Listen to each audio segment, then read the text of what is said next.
atrocidades que puedan superarse. La primera, que nos permita descubrir la atrocidad de la soledad como experiencia de abandono, consecuencia trágica, dramática, de una cultura del descarte hacia las personas enfermas. La segunda, una mirada positiva de la soledad y el abandono como ocasión para el encuentro con Dios. Y la tercera, una breve conclusión pastoral. Quiero preguntarles, antes de dar el recorrido aquí al texto que ustedes tienen, ¿quién se ha experimentado en algún momento de su vida solo? Levante su mano. Por supuesto, es una nota antropológica, tiene que ver con el hombre, con su naturaleza. La soledad forma parte de nuestra vida. La cosa aquí es cómo gestionamos la soledad, cómo nos situamos ante un momento que puede para nosotros ser parteaguas. La soledad podemos experimentar, o bien puede construirnos o puede destruirnos. Cada uno piense en las circunstancias en las que estuvo cuando se sintió profundamente solo. No solo por la enfermedad, que quizá es una de las características más comunes, experimentar soledad en medio de la enfermedad, pero en otros momentos de la vida. ¿Qué decisiones tomaste allí? ¿Cómo gestionaste la soledad? ¿A dónde te llevó esa gestión? ¿Para crecer o para decrecer? ¿Para vivir en gracia o para meterte en una situación de pecado? Estos somos. Es una experiencia que es dinámica como humanos y vamos experimentando un sinfín de realidades. En esta primera parte yo ahí les pongo algunos datos de una primera encuesta nacional del bienestar autorreportada en un diario del INEGI para ir a la realidad concreta de situaciones que nos tocan a todos, y sobre todo para descubrir que el tema de la soledad tiene que ver con los afectos, tiene que ver con la situación que cada uno vive en relación a los demás, las redes de apoyo, etc.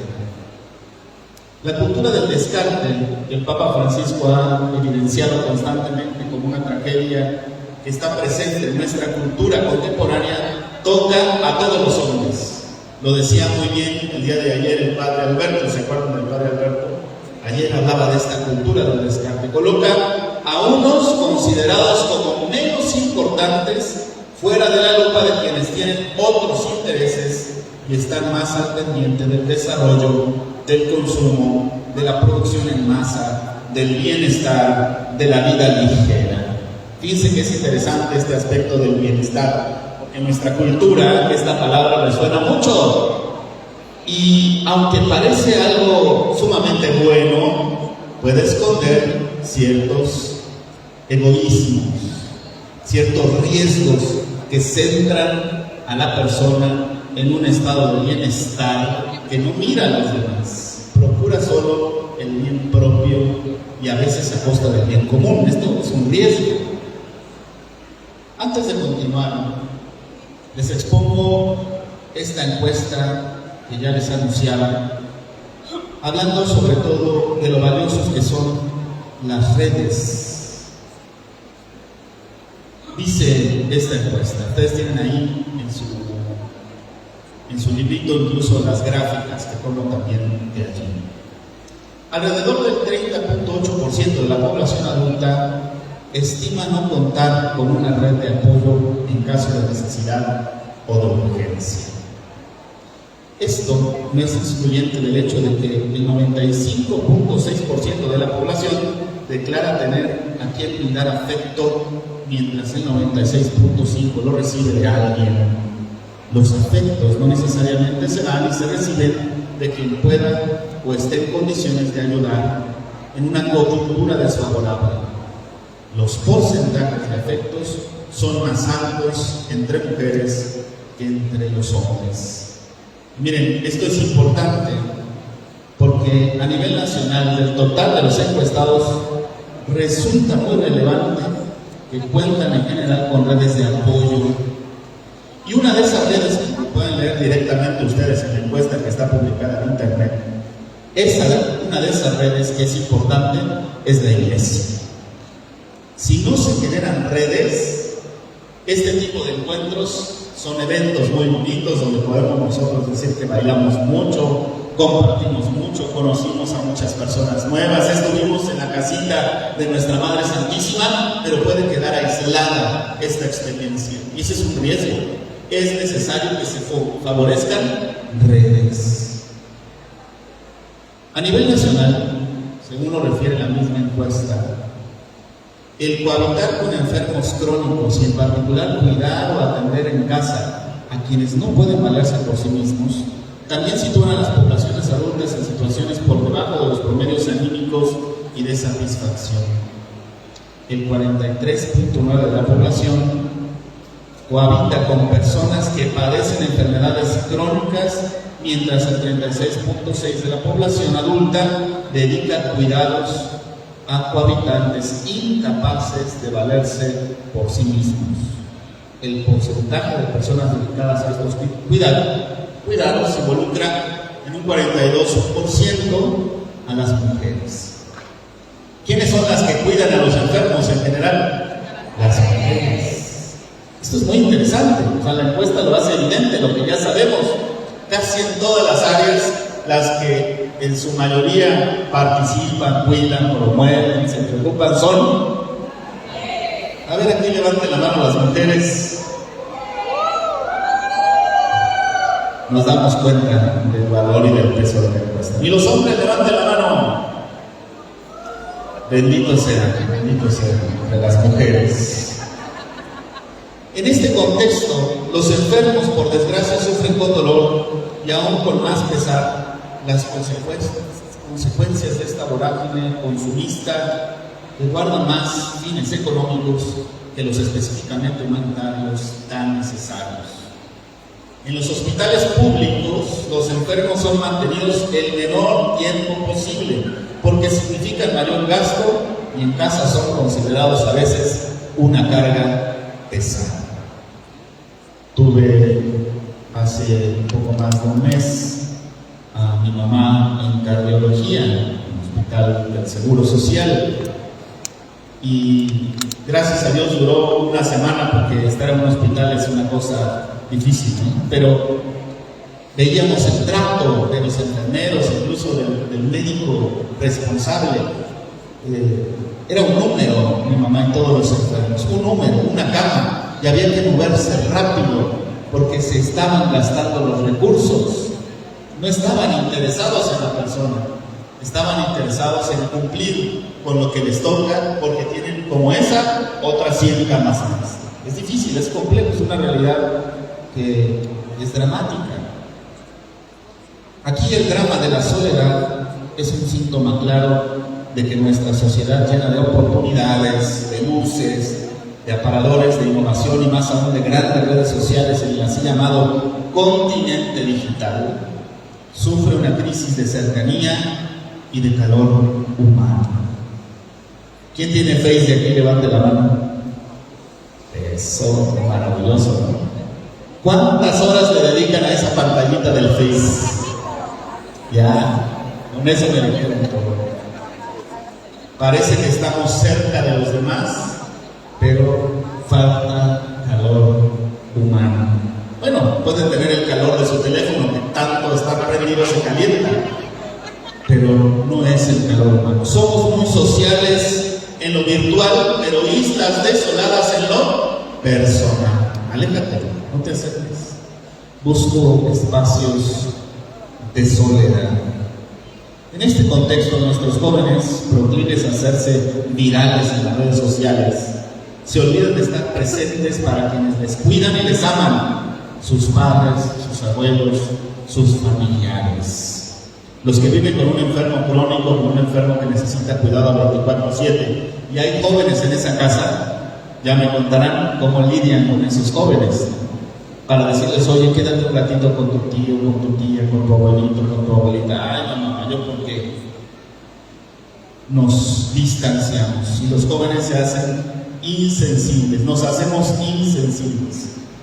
Este panorama, que parecía ser solo un tema que consumía a los habitantes de las grandes ciudades, por la facilidad que dan los teléfonos inteligentes, ha permeado más allá en nuestros pueblos y comunidades, donde la cultura del encuentro, de la cercanía y del interés por el otro se daba de forma más natural, ¿no? En nuestros pueblos, ¿no? Yo soy originario de un pueblo de Michoacán, que es Nueva Italia, Michoacán. ¿Alguien es de por ahí de Nueva Italia? Nací en Uruapan. ¿Alguien viene de Uruapan? Eso, ahí están mis paisanos. Sin duda, mi experiencia fue muy bonita. Mi bisabuela, que me vivió algunos años, se preocupaba de su vecina, que tenía una llaga en la cabeza, y nos mandaba con un platito de frijoles o con tortillas. Era más natural la cultura del cuidado del otro. Aquí en las grandes ciudades vivimos un departamento pegado al otro y no sabemos lo que pasa en el departamento de al lado o no nos interesa. Habitamos un mundo fragmentado en el que se busca brillar en lo individual, protagonismos, esos que en la iglesia no se dan, ¿verdad? No. Es que yo soy la coordinadora, yo soy aquí la misionera número 1 de los enfermos, yo soy, después del obispo, el mese mayor, ¿no? La mesana, que prefiere los éxitos personales y los likes, pagando el precio del abandono.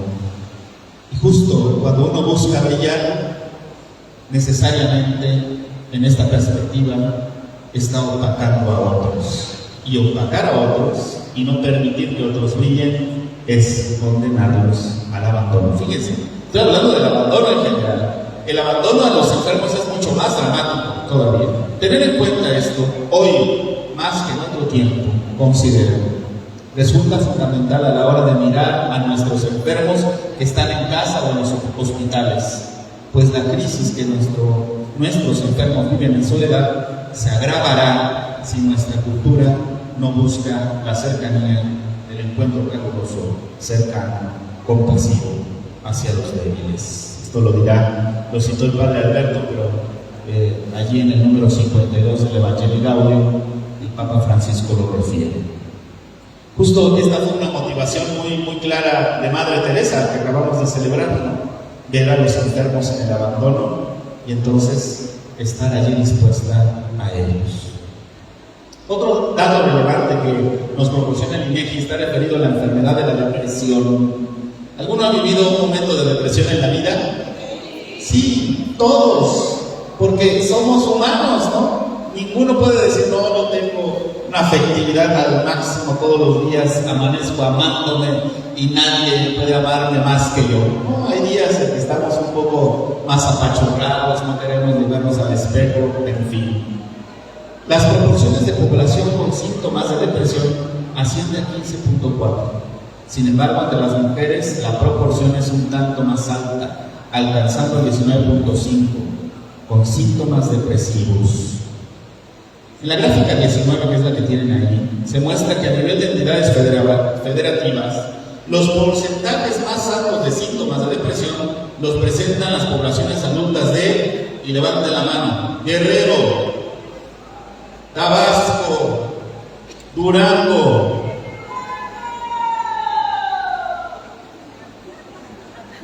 Estoy dando un dato un poco triste, ¿verdad? Tenemos que ir abrazados. Mientras los porcentajes más bajos los da Quintana Roo, no vino. Sonora, tampoco vino. Y Nuevo León.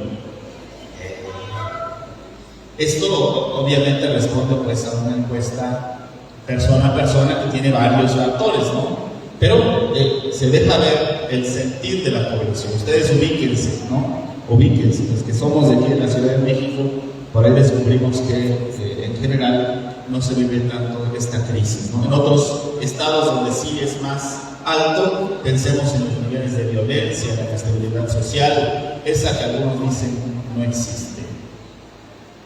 Quienes postrados en la enfermedad pueden tener acceso a una red social, de alguna manera subsanan esta necesidad de encuentro con el otro, superan la depresión que causa el aislamiento involuntario y el abandono, pero no es el caso de todos. Fui a visitar a una enfermita en mi parroquia Y me decía, padre, ya no puedo caminar, las piernas las tenía hinchadísimas. Pero me consuela que en mi teléfono puedo participar de la Santa Misa. Su manera de salir del aislamiento y de la soledad se convirtió en esta pantalla del celular, que para ella fue un momento de salvación. Pero no es el caso de todos. En general, nuestros enfermos, considerados inútiles o inservibles, o peor aún, una carga pesada, un gasto que roba libertad, viven constantemente el peso de una atención poco digna, inhumana, poco amable y hasta forzada en el mejor de los casos. Otros simplemente están destinados al abandono, muriendo muchos de ellos sin que nadie se entere. Y ahí les cuento una historia muy triste. Una hermana que se da cuenta que ya no estaba allí un vecino enfermo, porque le llegó el olor de que había muerto en el abandono. Y esto pasa muy seguido, sobre todo en las grandes ciudades. ¿Dónde estará Juanito? Pues quién sabe, a lo mejor salió, se lo llevaron y resultó que el olor fue el que evidenció que había muerto. Y nadie se enteró, nadie le tocó, nadie estuvo al pendiente. Abandonamos o sumergimos en el abandono. No estamos al pendiente del vecino enfermo solo, del compañero de trabajo que se ausentó varios días, de la servidora en la comunidad que dejó de asistir. Oye, ¿dónde está Chonita? Ay, quién sabe, será que lo lleva a sus hijos. Ya lleva un mes. ¿Y quién se entera? ¿Quién se preocupa? Se viven dramas en la soledad que cuestan la vida y por desgracia quedan en el abandono. Sabemos por la revelación que Dios nos ha dado que el hombre no está destinado a la soledad. Fue creado Él y para la comunidad. No es bueno que esté así en ningún momento de su vida, dice Génesis 2:18. No es bueno que el hombre esté solo, pues de falta de referencia a los demás, encierra a las personas en el laberinto de sus miedos, provocados por la fragilidad en su situación de enfermedad. El enfermo empequeñece en el interior, se abandona, empeora. Han escuchado que el primer remedio para superar cualquier crisis y cualquier enfermedad es la actitud, ¿no? Pero cuando no hay quien la apoye, no existe una red para que se favorezca, se mete en una situación que le empeora. Vivir en soledad el proceso de la enfermedad, si no nos fortalece, nos hace vulnerables a nosotros mismos. Bien, veamos el segundo momento, un aspecto más positivo, una oportunidad. La soledad y el abandono como pruebas, como momento de prueba para el encuentro con Dios. Decimos que la condición humana posee como constitutivo de su naturaleza caída. Somos pecadores. Desde el inicio, Adán y Eva en esta culpa nos involucraron a todos. En esta caída tenemos la prueba de la soledad. El problema más grave radica en que esta soledad se convierta en abandono, como acabamos de referir hace un momento. La soledad y el abandono, como pruebas fuertes, necesitan ser acompañadas por quien está verdaderamente al pendiente de nosotros. Y el que está verdaderamente al pendiente de nosotros, en primer lugar, es Dios. Y esto es para nosotros extraordinario, es nuestro punto de partida. Allí la mirada de fe es fundamental. Aquel que nos permite soportar con amor los propios padecimientos a causa de la enfermedad. Conviene entonces una mirada contemplativa que nos abra hacia un horizonte luminoso respecto a nuestra propia soledad originaria, aquella que nos descubre delante de Dios. ¿Se acuerdan de este texto del Génesis cuando después del pecado se esconde, ¿no? Y hace una pregunta muy importante Dios al hombre. ¿Qué le pregunta? ¿Dónde estás? Justo es la pregunta en medio de la soledad de una naturaleza que ha caído. es necesario volver a ubicar dónde estamos. En el relato del Génesis, el segundo capítulo, el tercer capítulo, el segundo, la creación del hombre, el tercero, la entrada, el problema del mal, del pecado, conocido por todos, nos ayuda a profundizar en esta situación paradójica del hombre que frente a su soledad de origen, fruto de su pecado, puede optar por la muerte o por la inmortalidad. Se reconoce solo frente a sus propios límites, pero nunca abandonado a su suerte, aun si su situación de pecado lo arrojó al abandono de la muerte que experimenta y padece en su cuerpo corrompido por el pecado. Sobre esto del cuerpo, un maestro extraordinario al respecto es el Papa Juan Pablo II. En una audiencia en 1979 señaló lo radical de esta opción humana marcada en la fragilidad del cuerpo. Decía, por lo tanto, cuando el significado fundamental de su cuerpo ya había sido establecido a través de la distinción del resto de las criaturas, cuando por esto mismo se había hecho evidente que lo invisible determina al hombre más que lo visible, entonces se presentó ante él la alternativa vinculada, estrecha y directamente por Dios Yahvé al árbol de la ciencia del bien y del mal. La alternativa entre la muerte y la inmortalidad que surge de Génesis 2:17. Va más allá del significado esencial del cuerpo del hombre en cuanto abarca el significado escatológico, de lo final, de lo último. No solo del cuerpo, sino de la humanidad misma, distinta de todos los seres vivientes de los cuerpos. Pero esta alternativa afecta de un modo totalmente especial al cuerpo creado del polvo de la tierra. ¿Dónde sufrimos y padecemos la enfermedad? En el cuerpo. ¿Dónde encontramos una oportunidad de salvación, donde podamos darle significado positivo a nuestra enfermedad? En nuestro propio cuerpo. Es el espíritu el que da vida al cuerpo.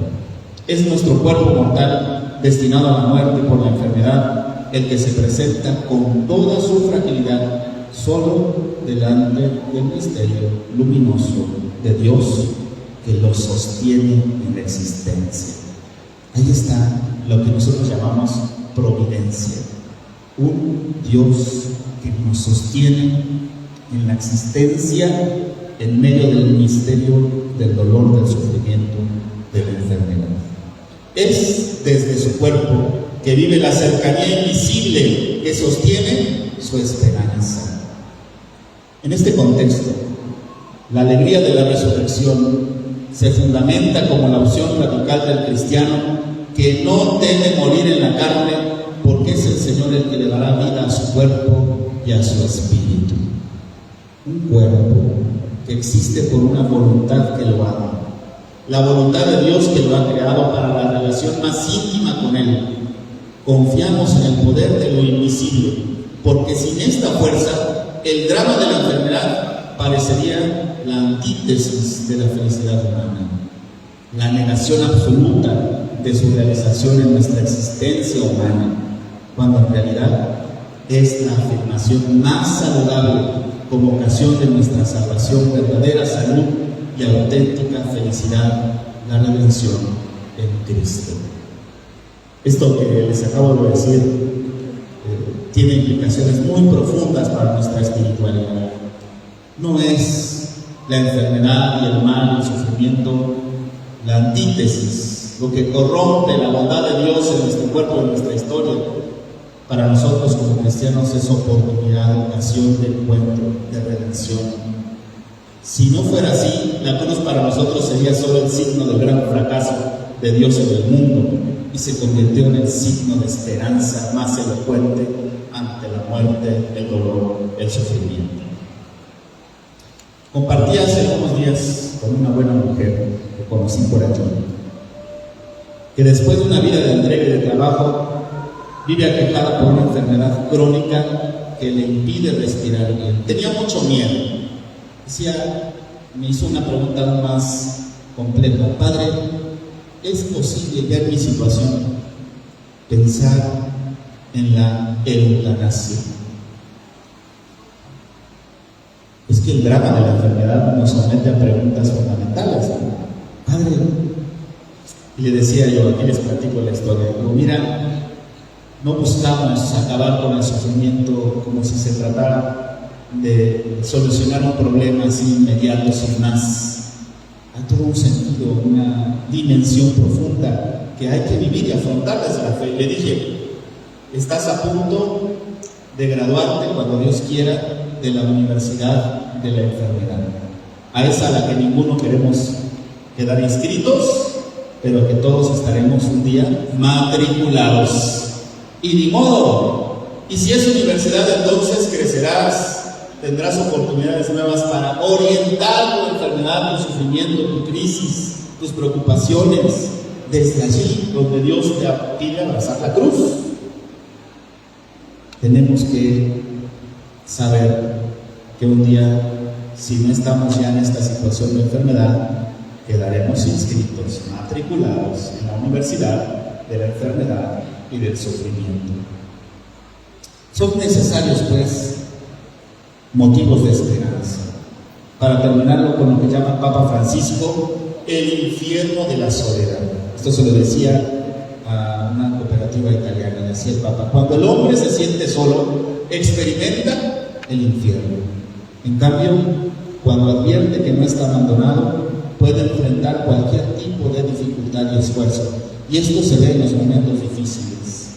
Nuestro mundo está enfermo de soledad, lo sabemos todos.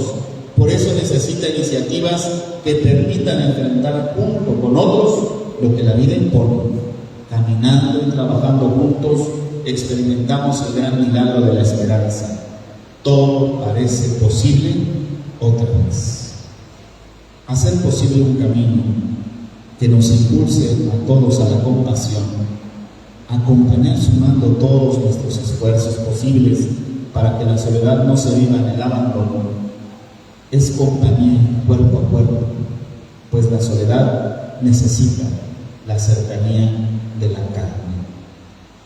En un encuentro en el 2015 con jóvenes de Kenia, el Papa Francisco refirió esta necesidad cuerpo a cuerpo. Uno no ve a los enfermos de manera virtual y no le puedes preguntar a Chomita que está enferma por WhatsApp: ¿cómo estás? ¿Te sientes bien? Sí, ya me siento mejor. Bueno, que Dios te bendiga. Eso no soluciona el abandono, la soledad, no, porque nos anestesiamos. Ya cuidé de alguien, ya me preocupé. Y la cercanía en realidad se convierte, ese tipo de cercanía virtual se convierte en abandono. Decía el Papa Francisco: en todas partes hay chicos abandonados, o porque los abandonaron cuando nacieron, o porque la vida los abandonó, o la familia, o los padres, y no sienten el afecto de la familia. Por eso la familia es tan importante. Defiendan la familia, defiéndala siempre, en todas partes. No solo hay chicos abandonados, sino también ancianos abandonados, que están sin que nadie los visite, sin que nadie los quiera. ¿Cómo salir de esta experiencia negativa de abandono, de lejanía de amor? Dice el Papa. Hay un solo remedio para salir de esas experiencias: hacer aquello que yo no recibí. Si no recibiste comprensión, sé comprensivo con los demás. Si no recibiste amor, ama a los demás. Si te sentiste el dolor de la soledad, acércate a aquellos que están solos. Y luego dice algo maravilloso: la carne se cura con la carne. No lo van a aventar un bistec, ¿verdad? La carne se cura con la carne. Y Dios se hizo carne para curarnos a nosotros. Esto es maravilloso. Los que son ministros de la Eucaristía no solamente se hacen con su carne presente en medio de la enfermedad de nuestros hermanos, sino que llevan la carne verdadera de aquel que nos ha salvado, Jesucristo, ¿no? Esto es maravilloso. En la familia, el lugar para el encuentro, es la familia, el lugar para el encuentro compasivo, lugar donde la carne sabe del dolor y de la cercanía, sabe de la soledad, y por ello ha de rechazar cualquier tipo de abandono, pues no es buena la soledad sin cercanía. Concluyo. Por ahí lo tienen, ¿verdad? Voy a leer más rápido. Pero me falta el saborcito de decirlo, ¿no? Una conclusión pastoral que ha estado como una constante, ¿no? Hay que salir, hay que organizar a los jóvenes, ¿no? Algunas pistas que pretendo solo dejar. Es necesario, pues, reactivar la pastoral, ahí se forma, de la compasión, ¿no? Solo la cercanía afectiva y efectiva puede romper con la lógica del aislamiento que hace del individuo una persona vulnerable. La soledad deseable solo puede provocar positivamente al que la vive y la busca desde una óptica espiritual de mayor cercanía con Dios, con el prójimo, con él mismo, por el que la padece sin buscarla, el que la padece sin buscarla, sino como consecuencia del abandono, debe tener el apoyo de quienes podemos mirar y acompañar desde la fe. ¿Quiénes son? ¿Quiénes somos? La Iglesia. Una comunidad que se compadece es capaz de romper las barreras del aislamiento que genera abandono y causa soledad, que excluye de modo hiriente en la indiferencia que impera en muchas de nuestras comunidades. Una comunidad que se compadece es capaz de romper las barreras del aislamiento que genera abandono.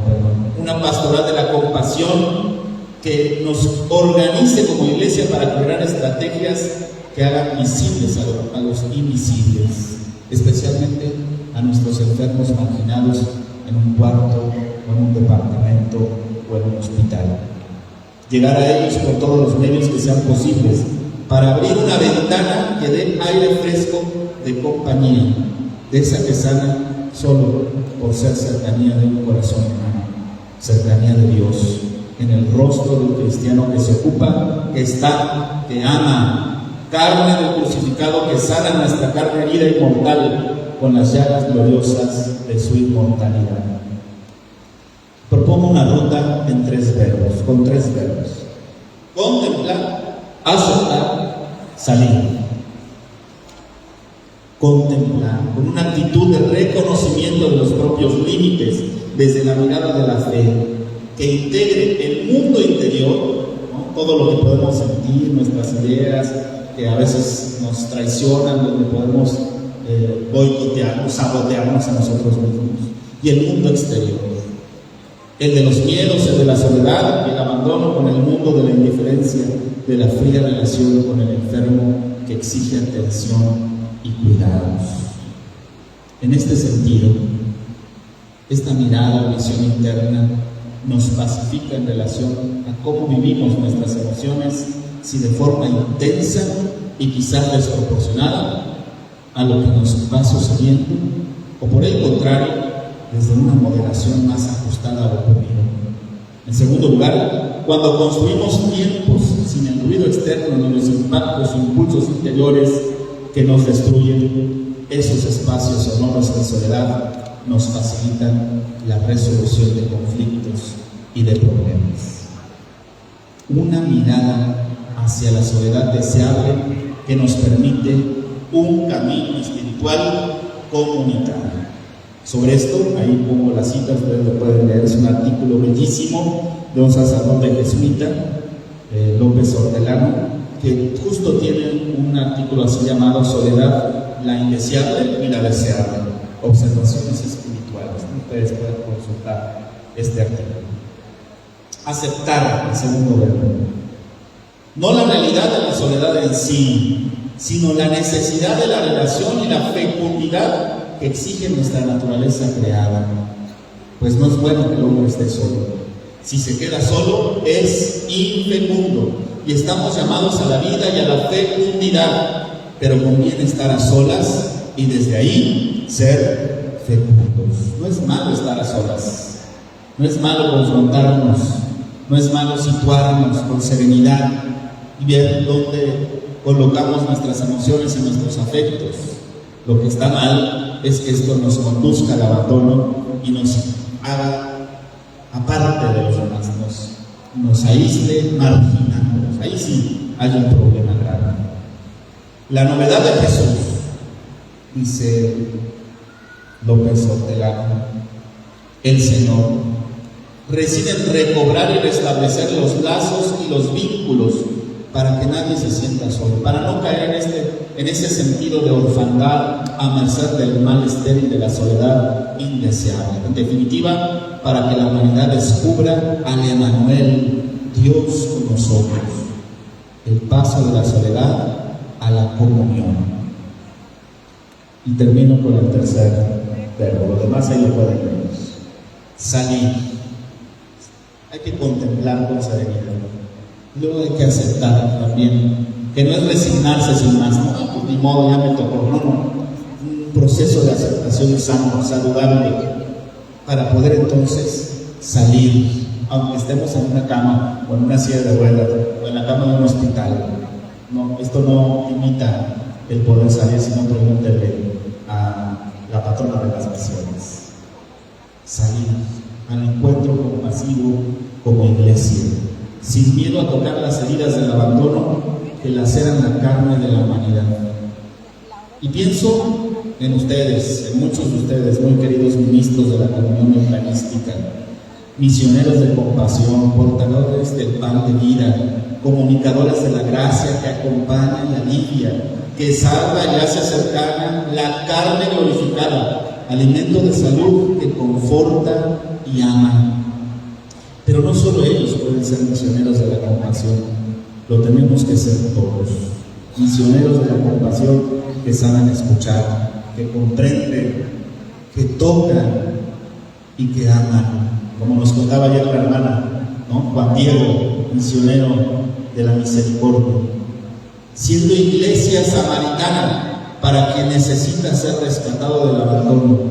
Iglesia que es amiga, hermana, nunca funcionaria, visitadora o dependiente, sino cristiana, siempre madre. Muchas gracias.